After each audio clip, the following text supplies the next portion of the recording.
ये डायनासोर के काल की जो चट्टानों में डायनासोर के साथ में रहने वाला ये क्रोकोडाइल है, जिसको फाइटोसॉरस बोलते हैं। और ये ज़्यादातर बोलते हैं ना, नदी या समुद्र के किनारे जो जंगल हुआ करते थे वहाँ पे रहता था।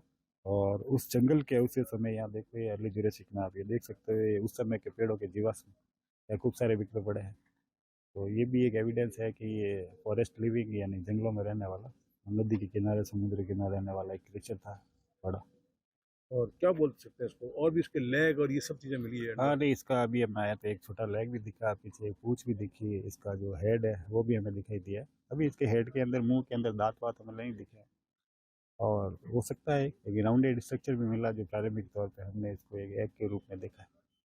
कितनी बड़ी खोज है ये, मतलब कितनी बड़ी डिस्कवरी मानी जा सकती है इंडिया या देश विश्व के? नहीं, इंडिया में जुरासिक काल का तो ये क्रिएचर अभी पहला ही है, और राजस्थान का भी पहला है।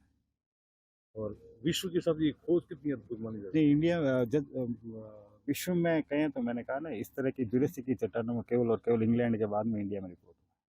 और ये कितनी बड़ी खोज है, कितनी बड़ी discovery as a geological part हिसाब से है? नहीं, जियोलॉजी के लिए तो बहुत पूर्व हर्ष का विषय है। इस तरह के एनिमल लोग पहले तो बातें ही किया करते थे, जैसा होता भी था। अब जब इस तरह के अवशेष और इस तरह का स्ट्रक्चर मिलेगा तो उन लोगों को यकीन होगा। बच्चे साइंस की ओर इंस्पायर होंगे, रिसर्च की ओर इंस्पायर होंगे कि हमें भी रिसर्च करनी चाहिए। इस तरह के एनिमल हुआ करते थे और जो सपनों में देखते थे, जिनको इमेजिन करते थे, उनका जो सामने ही कंकाल पड़ा। तो क्रोकोडाइल है ये आपके हिसाब से? हाँ, फिलहाल क्रोकोडाइल है, पर एक और एनिमल हम इसको सोच रहे हैं जो अभी तक मैंने किसी मीडिया को बताया नहीं है। एक मरीन रेप्टाइल भी होता है, अब उसके बारे में अभी सोच रहे हैं, क्योंकि इसका जो फेस का स्ट्रक्चर है वो थोड़ा बहुत क्रोकोडाइल से लेके, जो मैंने अभी भाटिया जी के लिए ही बोला है, एक तरह का जो मरीन समुद्र के किनारे जो होता है, एक मरीन डायनासोर की प्रजाति होती है, वो भी हो सकता है।